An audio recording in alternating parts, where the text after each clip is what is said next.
Welcome back to the Steve Max Muscle Car Show podcast. This is episode number 44, and as you all know, the podcast series consists of me reading from my 2013 book, Steve Magnanti's 1001 Muscle Car Facts.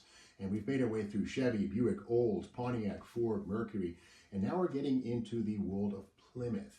And in fact, in this particular show, we're going to start with fact number 641, which begins the engine and driveline subsection of the Plymouth chapter. So to me, engines and drivelines are the heart of any car. The styling is cool, but without an engine and driveline, tranny, rear axle, and suspension, you don't go very far. So again, we're going to start up with fact number 641, but first I want to give a word of thanks to our sponsors at High Octane Classics, the Northeast's largest muscle car and supercar dealership. They're located at 143 Washington Street in Auburn, Massachusetts. High Octane Classics buys and sells and services muscle cars and exotics. You can give those guys a call at 508-859-4515. And of course, as always, be sure to visit the Steve Magnanti YouTube channel for a daily dose of videos from the junkyard, my garage where we mess around with funny cars, Corvettes, all kinds of neat stuff, even model cars from time to time. So again, the Steve Magnanti YouTube channel, of course, stevemags.com, where we'll have things like this t-shirt for sale at some point a little bit down the road. Of course, today is September 9th, 2021, and you might be watching the show later on. That's all good, but keep in mind that this podcast began back in October of 2020, and it was purely to be listened to. But as of episode number, 38 or so, we added this visual element for YouTube. So you can take your pick of either listening on a podcast device if you choose, or you can watch on the YouTube channel as I sit here and read from my book. Now you might wonder, why am I going to sit and watch Steve read? Well, it's kind of fun, I guess, I don't know. But some people, dig that. But down the road, we are going to get into having guests here and, showing some models and stuff like that. And so as a result, this camera part, this visual component will grow as the show proceeds. So without further ado, let's get started here with fact number 641, engine and driveline Plymouth style. Here goes. It's not uncommon, take two from the top. All right, 641. It's not commonly known, but the Slant Six was initially designed around a 64-pound die-cast aluminum engine block. When development began in 1957 of the Slant Six, aluminum was the rule, with concurrent 130-pound cast block development seen as a hedge against initial production problems. In the end, high cost and frequent die casting flaws scrapped the aluminum block campaign, but not before nearly 50,000 die cast aluminum 225 Slant Six blocks were released for production in 1961 and 62 Valiant and Lancer A-bodies.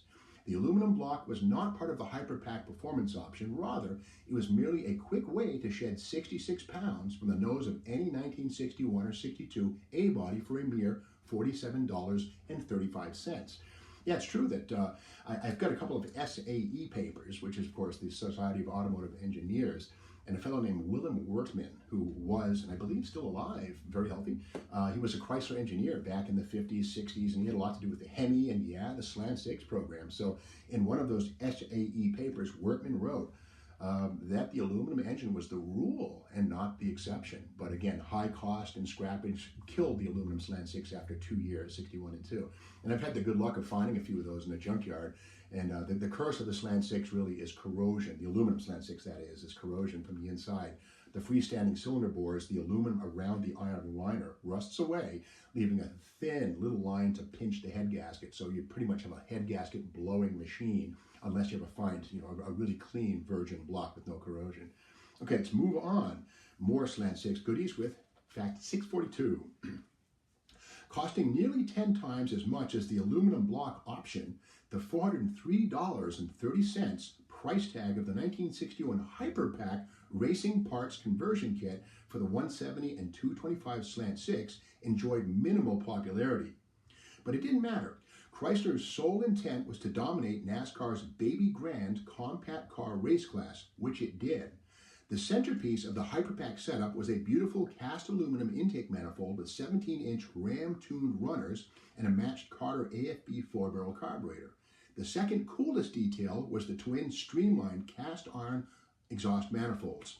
Both items have been reproduced by Doug Dutra and Clifford Performance in the past decade and have become popular with Slant Six performance fans. Yeah, it's true. Back in 1961, the Hyperpack was something that you could get over the counter, but it was never installed on the assembly line. After all, this 2-foot-long aluminum manifold was outrageous for one, and it was too tall with the 4-barrel carburetor to mount a normal air cleaner on under the closed Valiant hood. In fact, there's a couple of road tests. I think Motor Trend and Car Life tested a Hyperpack equipped 225 Valiant. And on the bottom side of the hood, you can see the stains from where the 4-barrel carburetor backfired. And there's no air cleaner on a Hyperpack unless you cut a hole in the hood. Ask me how I know. Okay, let's move on to more info with fact 643. Chrysler produced some of the muscle car era's most memorable air cleaner units, and the dual 14-inch filters supplied with the 1962 through 64 Plymouth 413, 426 Superstock, and Dodge Ramcharger Max wedges are among the coolest. But did you know, after being discontinued stateside in 1964, the Max Wedge air cleaner lid was revived in Australia?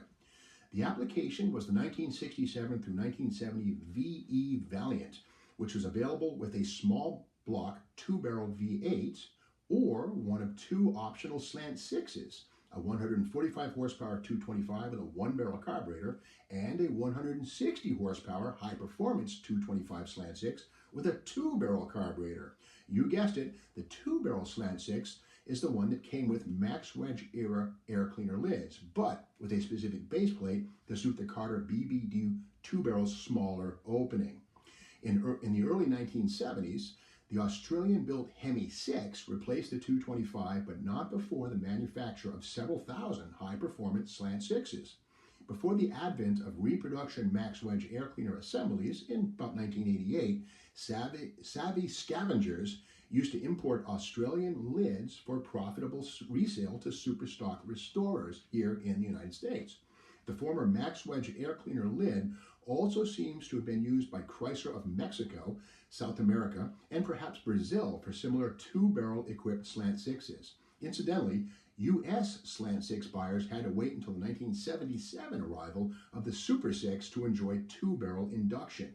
Excepting the handful of Hyperpacks and 2-barrel marine applications, every passenger car Slant Six sold here breathed through a tiny 1-barrel carburetor. It's funny, I had a buddy in California when I lived there, Dave Mahoney, who might be watching and listening. Who knows? If so, cheers, mate. But Dave would come here from Australia to California and to the States to buy American muscle cars and ship them back to Australia. But he'd always arrive here with a handful of Slant Six high-performance air cleaner lids, which again are duplicates made by Fram, by the way, for Chrysler, duplicates of the Max Wedge air cleaner. So I got a couple of those things, and of course you can now buy reproduction Max Wedge air cleaner lids and bases, but for a good long time, Australian high-performance 2-barrel Slant Sixes were a great source of the air cleaner lid for Max Wedge restorers. As far as the base goes, again, the small BBD 2-barrel carburetor, the hole was too small, so you're on your own for a base plate, but the lid was half the battle. Okay, let's move on to more Australian trivia with fact 644. The 1970 through 1981 Australian Hemi 6 stands as one of Chrysler's first self-aware efforts to capitalize on the Hemi mystique, but it was barely a Hemi. Developed in Detroit in 1962 as Project A941, a possible replacement for the displacement limited Slant Six, by June of 1966, the decision was made to allow Chrysler of Australia to accept ownership of the engine, which was redesignated the A167 program. A major impetus for shuffling the engine program down under was the need to satisfy local laws which mandated a certain percentage of each vehicle be designed, developed, and manufactured in Australia to ensure worker engagement. The resulting family of 215, 245, and 265 cubic inch Hemi 6s were potent, especially with triple Weber carburation and 302 horsepower in the E49 Hemi 6-pack of 1972. The surprising detail is that this family of so-called Hemis lacked true hemispherical combustion chambers, centrally located spark plugs, or double rocker shafts. Instead, these quote Hemi unquote heads featured a very subtle shift in the valve angles, but were otherwise nondescript. Yeah, I've seen these engines before, and while there's a lot been made about this Hemi 6 from Australia, if you pull the head, what you'll find is basically a very conventional, almost a wedge-shaped combustion chamber with the valves kicked a couple of degrees. And whoever used the term Hemi on those engines was being very liberal with the term. But again, you got to sell the sizzle. But it is an interesting thing. Those engines, the 215, the 245, and the 265, were designed in Detroit. No doubt about that. In fact, if you doubt that at all, pick up a copy of Willem Wortman's book on Chrysler engine designs. It's one of those SAE publications, big, thick book with a silver cover. But Wortman describes in detail how the Australian 6 was born in Detroit. Okay, let's move on to some Hemi trivia with fact 645. As if the 426 Hemi wasn't potent enough, Chrysler began preparation of a 4-valve per chamber Hemi variant immediately after sweeping the 1964 Daytona 500 with the regular 426 race Hemi.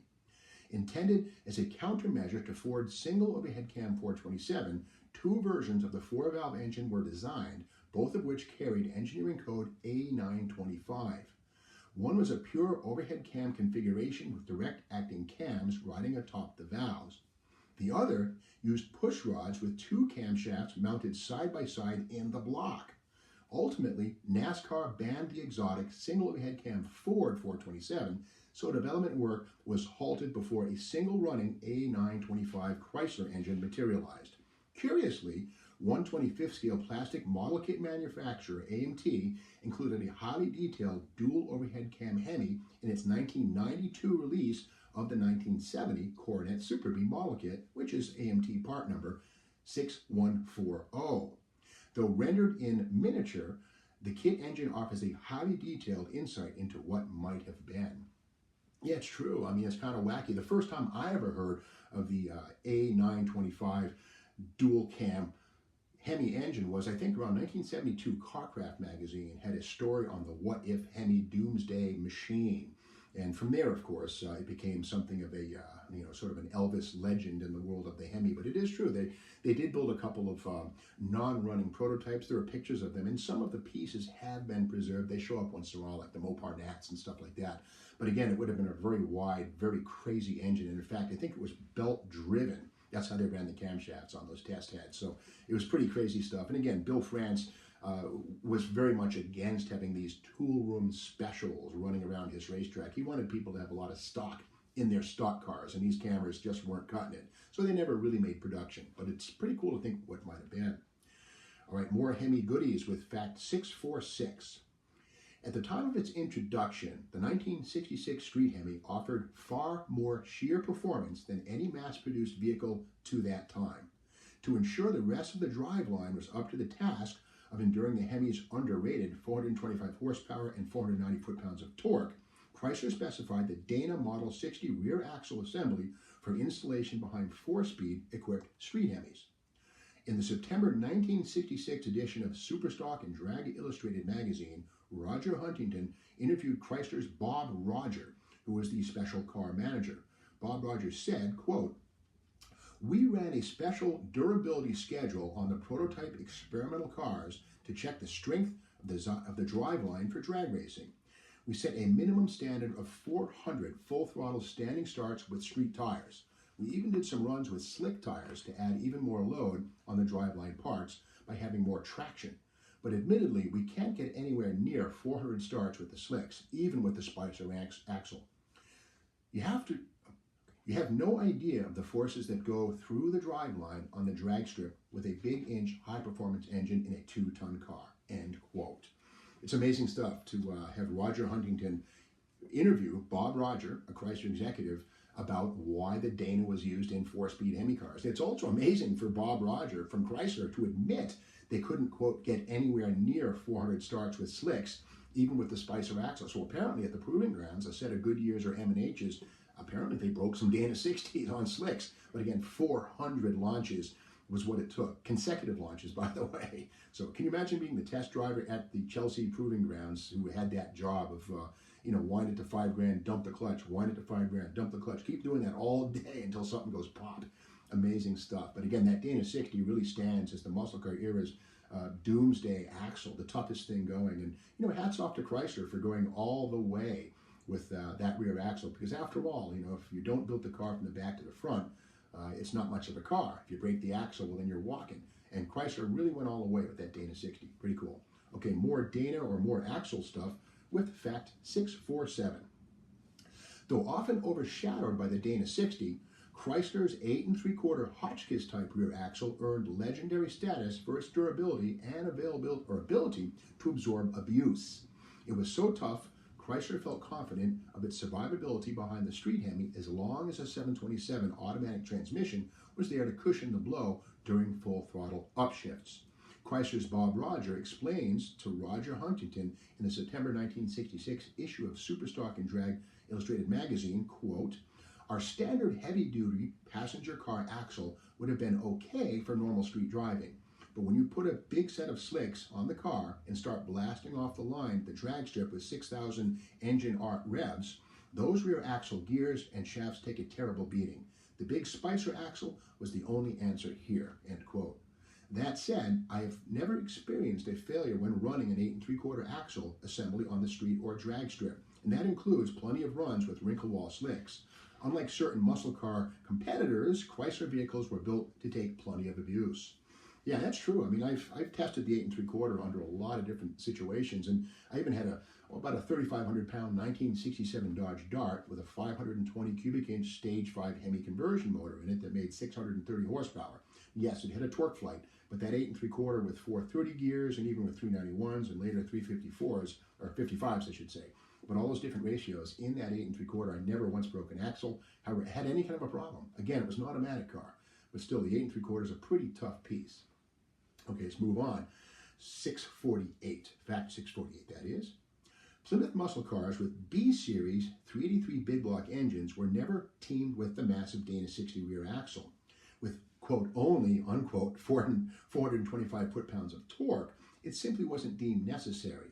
But in the case of the 1966 through 72 B and E bodies packing a 4-speed and 440 or 426 power, the nearly 500 foot-pounds of torque triggered installation of the Dana 60, which is also true for 4-speed 1968 Hurst Hemi Barracudas.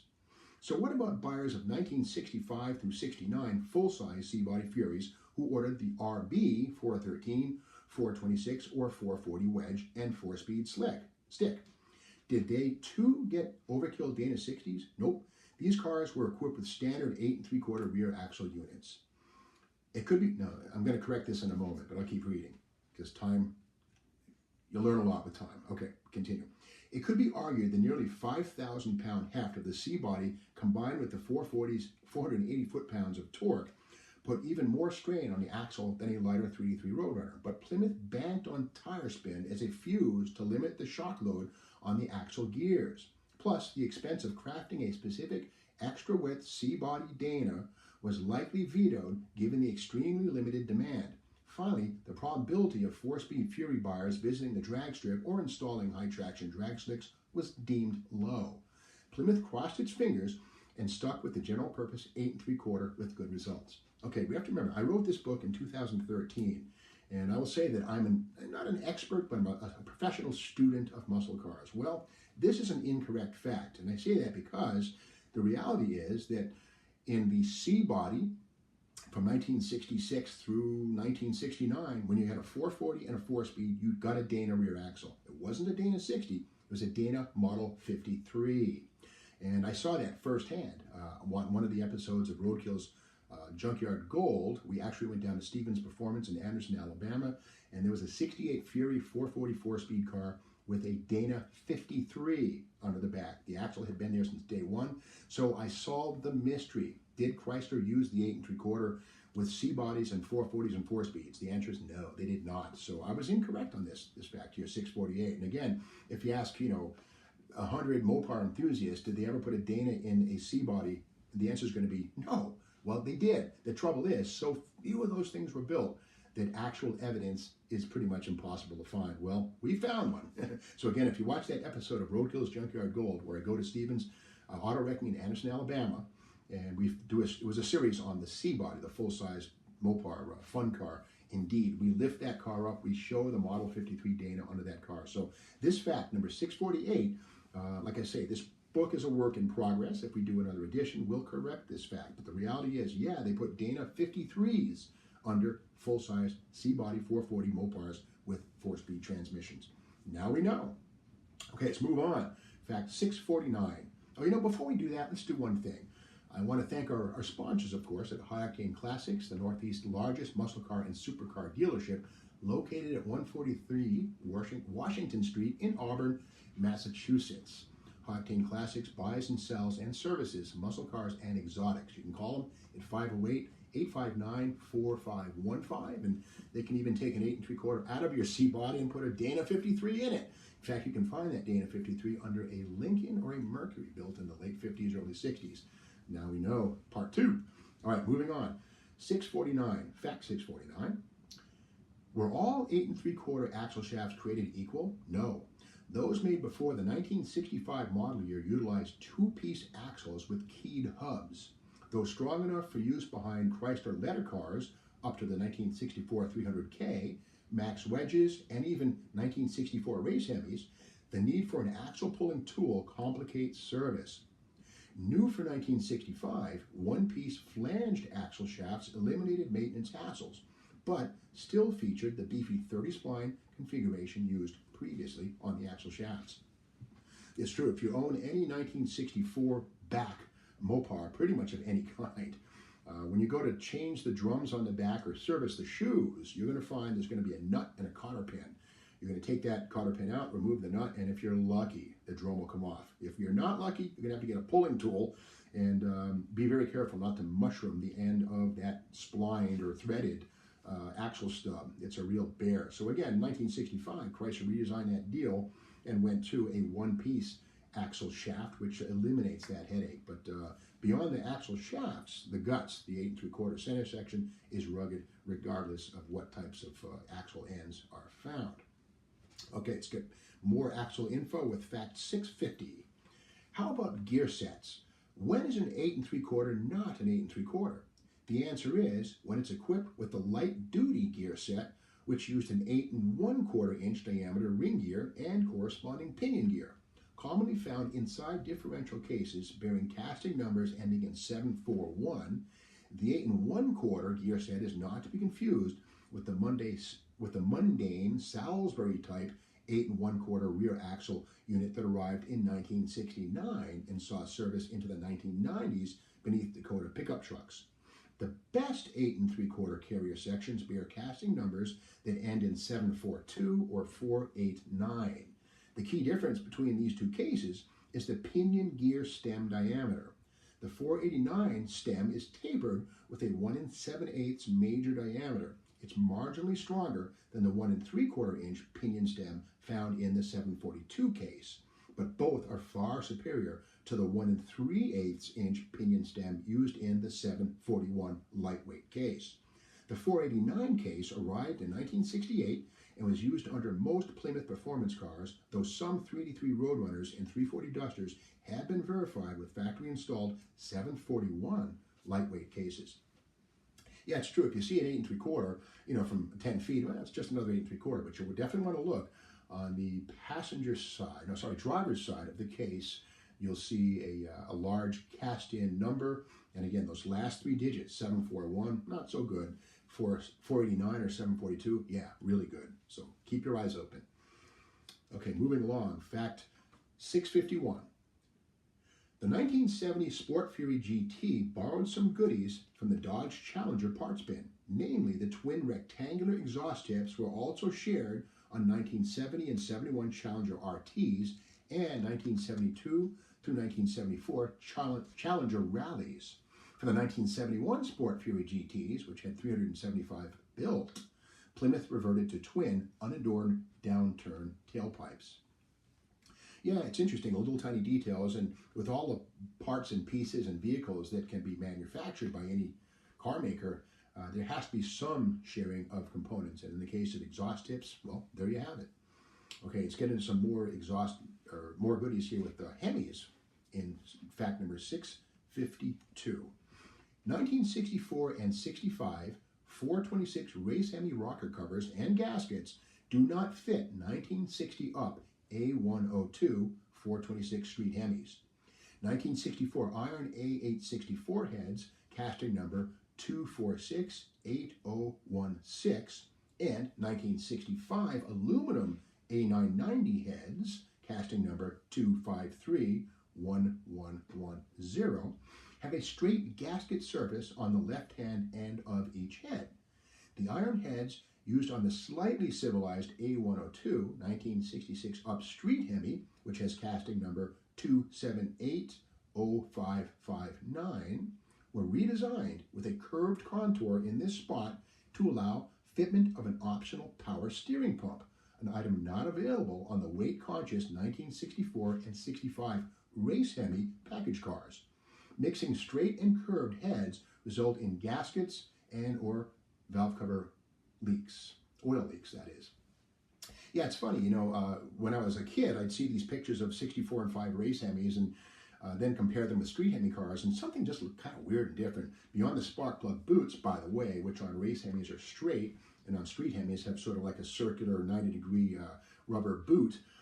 Beyond that difference, you'll see that if you look at the left-hand side, or the leading end on the driver's side or the firewall side on the passenger side, there's a flat end versus a curved end. And again, that comes down to the fact that the cylinder head and the valve cover were redesigned with space to clear a power steering pump, which was an option on street Hemis. You got to remember that street Hemi engine weighed 720 pounds, and that thing sitting over those bias ply front tires, well, a 3-point turn or maneuvering into a parking spot, you're going to break a sweat.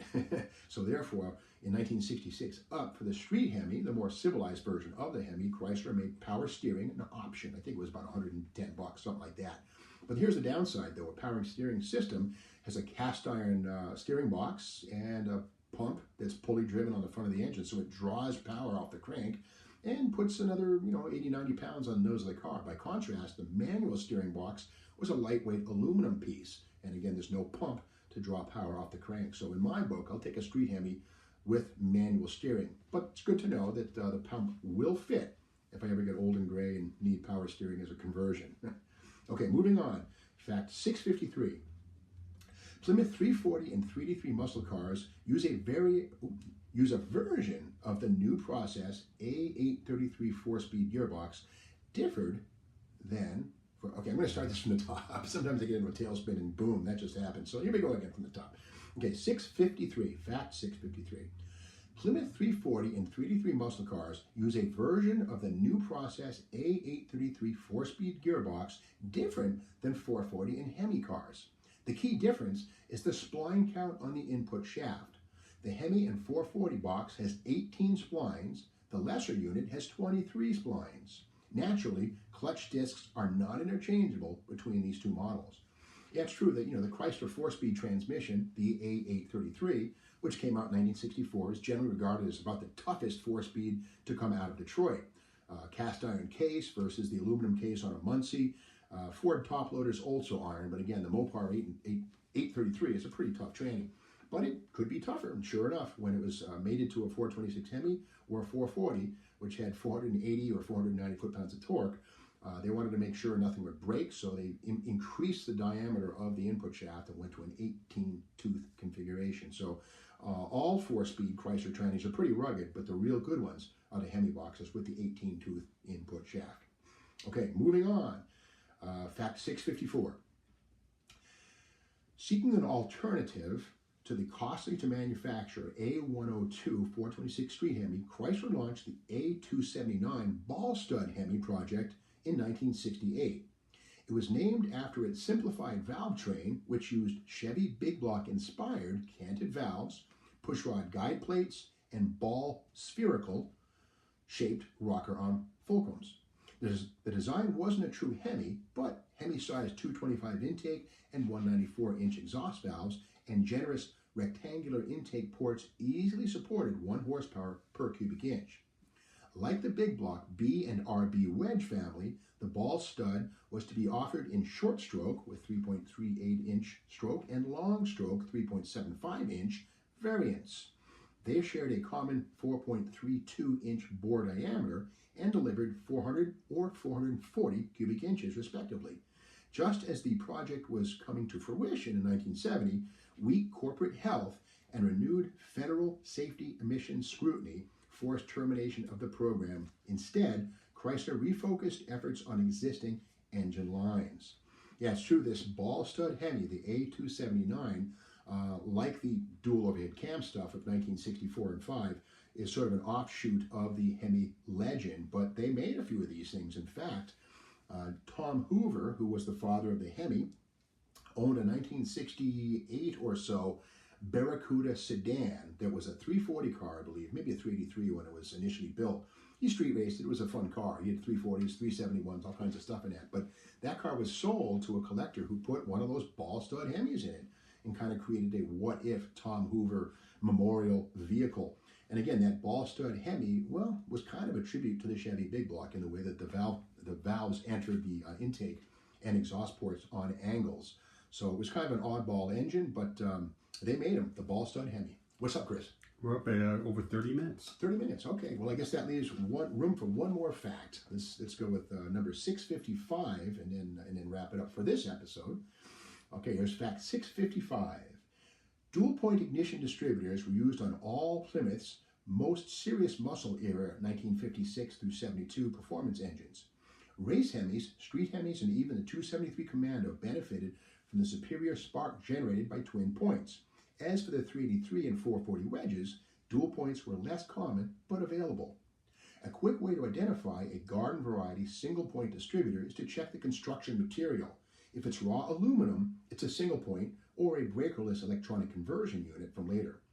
A cast iron distributor, usually painted black, generally indicates the presence of dual points as used on A33 track pack and A34 super track pack cars. Yeah, it's true. You know, the distributor, of course, which supplies the sparks or spark plugs with ignition energy, can go into something called point bounce sooner than later. And so with a set of dual points in there, well, you can rev the engine higher before you get into any kind of spark scatter. So it's nice that Chrysler considered that on the 273s and 383, or small blocks, of course. They were often seen, but the dual point stuff on a 383 or 440 was generally part of the a gear ratio package, the track pack or the super track pack, which was 355 or 410 rear axle ratios. And again, to allow the engine to rev up quicker, the dual points were included as part of the axle deal. That's one of the things I love about Chrysler vehicles, is that you got a full package versus just sort of tacked on componentry. So you got to live Mopars.